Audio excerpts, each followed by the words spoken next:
salama kukaa. Naitwa Bibi Shabani na kuja kwa waziri. Mimi namshukuru Mwenyezi Mungu sana na namshukuru. Najua matatizo yameshaisha. Kwa kuwa mimi maisha yangu nalima na chakula kile shamba na kiona sio chakula. Lakini mavuno nitakayovuna mimi hayaeleweki. Na ikiingiza ndani ule leo utauza mtoto wangu, kesho utauza mtoto wangu, kesho utauza mpaka chakula kinaisha. Lakini namshukuru Mungu kwa kilimo cha safari hii.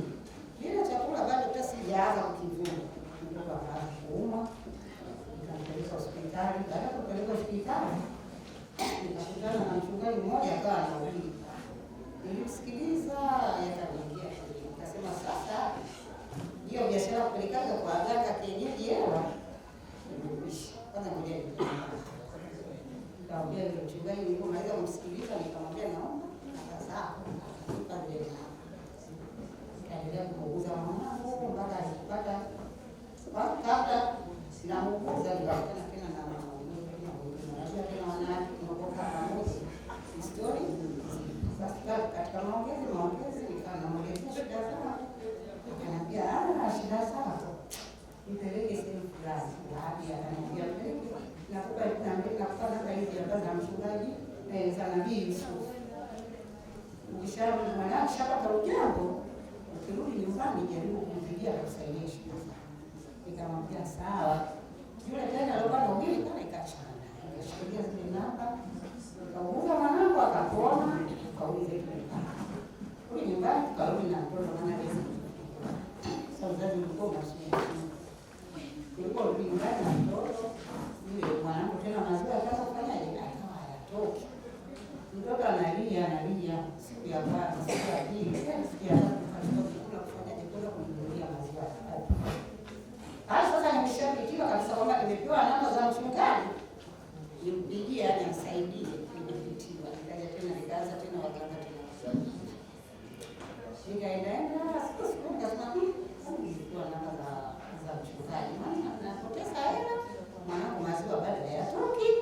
Mtoto anazidi analia, japokuwa anatumia maziwa ya kopo lakini analia. Nilichokifanya nikaanza kumpigia. Nilipopigia akapokea simu yangu akaniambia matatizo, akaniambia basi nipe muda. Nikamwambia sawa, ila uje unipigie mimi nitapasa hiyo sina, hamna shida. Wewe ni siku yako tena kwa baada ya siku mbili tatu akanipigia simu. Kunipigia simu akaniambia utakuja huko mbali kwako. Nikamwambia hamna shida sana, kasubiri. Leo nikakuja tu siku fulani naye. Sio sasa tumefikia. Akaja mama mchungaji. Mwingine tena wa kiume wakati pale. Nikawakaribisha. Akaeleza matatizo yangu kwa sababu nilipata namba zako, nilipata na baba. Nikamwambia sawa. Basi kakaa pale mwanangu akamwita pale akamwambia. Na mimi mwenyewe akaniombea. Alipomaliza kuniombea tu hata sekunde ngapi asingechukua. Yaani maziwa yakaanza kutoka. Baada ya kuanza kutoka yale maziwa mtoto akaendelea kunyonya maziwa hapo. Wewe mama mchungaji akasema lete ndoo yako ya maji nikuombee ili awe anakunywa na kwenda kuoga. Sawa, nikachukua ndoo ya maji nikamwekea pale akayaombea, kwa mwanangu anakunywa, anaoga na sisi wote tukawa tunakunywa, tunaeleza ndani tunarushia. Nikamuuliza siku hiyo nikapigia simu vipi hata kulisha mashamba ya mpunga huko unaweza ukaweka, akasema nenda tu kamwagie. Sawa, siku hiyo nimekuja siku ya leo duniani.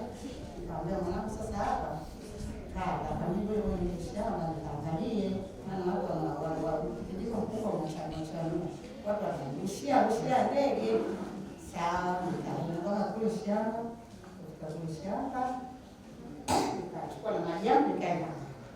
Nikamwagia shamba, nikamwagia, nilianza kumwagia, ila niamba kaniuliza. Hasa kama kuja shamba, kuangalia ndege, ndio kumwacha na nani na mkazi nao, nikasema muendelee tu kuniabiria na vijana wangu wadogo kutoka shule watakuja. Mimi naondoka, sawa. Naweza kumwagia mashamba yangu nikaondoka. Ndio vijana wangu nao wakatoka shule. Walipokuja shamba kwa mimi jioni sasa si mita 6 saa ngapi wenyewe ndio sielewi.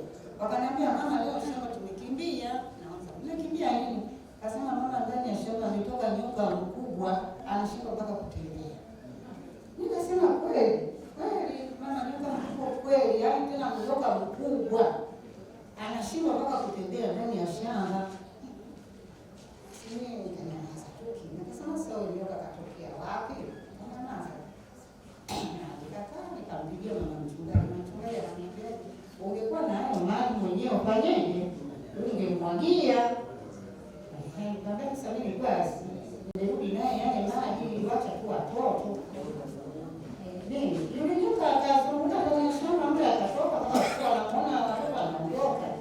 Na basi mimi sikuyapiga tena nikabisha.